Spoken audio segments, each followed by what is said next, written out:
කැලණිය සරසවියේ තරුණ සරසවි ඇදුරෙකු වූ ආචාර්ය ගයන්ත ගුණේන්ද්‍ර රියානතුරකින් හදිසියේ මිය යෑම සරසවි ප්‍රජාවට පමණක් නොව සමස්ත රටම කඳුලක ගිල්වූයේ පසුගිය සතියේය.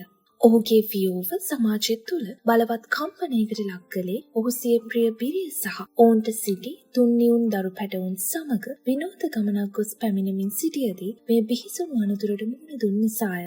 සමාජ මාධ්‍යයේ පළ වූ මේ සුන්දර පවුල සමාජයේ සැමගේ ශෝකය දෙගුණ තෙගුණ කළේය. මේ බිහිසුණු අනතුර එකී සුරතල් දරු තිදෙනාටද මේ වන විට මව්පිය උණුසුම අවසිම මොහොතක ඔවුන්ගේ අම්මා දහිමි කර තිබේ.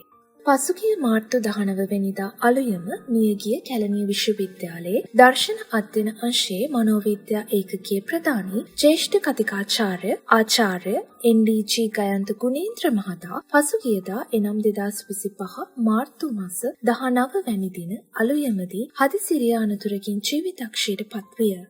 ඒ අනතුරින් දැඩි ලෙස තුවාල ලබා කොළඹ ජාතික රෝහලේ දැඩි සත්කාර ඒකකයට ඇතුළත් කරන ලද ආචාර්ය ගුණේන්ද්‍රගේ පිරිය, දරුවන් සහ පිරියගේ සහෝදරයා ඇතුළු පවුලේ ඥාතීන් කිහිප දෙනෙකුම රෝහල්ගත කෙරුණි. එයින් අසාධ්‍යව සිටි ආචාර්යවරයාගේ පිරිය සතීෂා නිලන්තිත් ඇයගේ සහෝදරයා දැඩි සත්කාර ඒකකයට ඇතුළත් කෙරිණි. ආචාර්ය ගුණේන්ද්‍ර වෙන් වී සත් දිනක් ගෙවෙද්දී ඔහුගේ පිරියද අවසන් ගමන යන්නේ දරු තිදෙනාට මව්පිය උණුසුම සදාකාලිකව හිමි කරමිනි.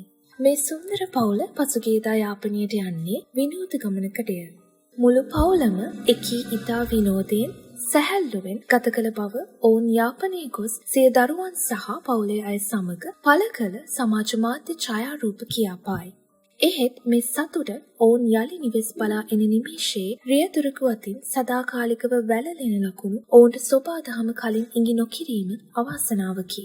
ඇයගේ දේහය ඊයේ ගොතඩුව පෞද්ගලික මල් ශාලාවක තැන්පත් කර තිබිණි. ඉන් අනතුරුව ගයන්ත මහතාගේ මාකොළ රාජකීත්‍යය නිවසේ තැන්පත් කරන්නට සැලසුම් කර ඇත. සතීෂා රාජ්‍ය ආයතනයක රැකියාවක් කළ අතර ඇය සත්තකින්ම මෙම ගයන්තගේ කැදැල්ලට සුන්දරත්වය ගෙන දෙන්නට සමත් වූවාය. කලක් දරුඵල බලාපොරොත්තුවෙන් සිටි මේ යුවලට නියුන් දරු තිදෙනෙකු ලැබීම භාග්‍යයක්ම විය. ගුණේන්ද්‍ර සතීෂා දෙමාල්ලන්ට ලද මේ දරු තිදෙනාට තවමත් අවුරුදු 2ක්වත් සම්පූර්ණ වී නැත. පවුලේ ආරංචි මාර්ග අනුව ඔවුන්ට දෙවසර පිරෙන්නේ ලබන මාස පළමුවැනිදාටය. එකම දිනේ උපන් මේ නියුන් සිකිත්තන් එක්ක මේ දෙමාල්ලන් ගත කරන්නට ඇත්තේ ඉතා සුදුෂ්කර අවධියක් බව නොකිවමනාය. මේ දරුවන්ගේ ඕනෑ එපාකම් බැලීම, ආහාර කැවීම, නිදි කරවීම, නැලවීම ලේසි පහසු නැත. එහෙත් මේ සිඟිත්තන් අවුරුදු 2කට කිට්ටු වෙද්දී මේ දරුවන් දෙපයින් සිට ගනිද්දී දෙමාල්ලන්ටද යම් අස්වැසිල්ලක් ලබන්නට ඇත. දරුවන් වෙනුවෙන් වසර 3කට අධික කාලයක් කැප කළ කැපකිරීමෙහි යම් ඉස්පාසුවක් ලබන්නට මේ විනෝද ගමන තෝරාගත්තා වන්නට පුළුවන්. දරු තිදෙනා සිය මව්පිය සොයුරන් සමග යාපනයට ගිලෙන්නට ඇත්තේ මේ ඉස්පාසුව සොයාගෙන විය හැකිය. එහෙත් ඔවුන් ආපසු වෙන ගමනේදී ඔවුන් පැමිණි වෑන් රථය කුරුණෑගල සිට මීරිකමට මධ්‍යම අතිවේගී මාර්ගයේ ගමන් කරද්දී ඊට ඉදිරියෙන් ගමන් කළ ලොරි රථයක පසුපස ගැටී ඇත. එහි ඡායාරූප කියා පාන්නේ වෑන් රථයේ රියදුරා අධික වේගයෙන් පැමිණ ඇති බවය. ඉදිරිපස සිටි ආචාර්ය ගුණේන්ද්‍ර එම ස්ථානයේදීම මරුමුවට පත්වන්නට ඇති බවට අනුමාන කෙරේ.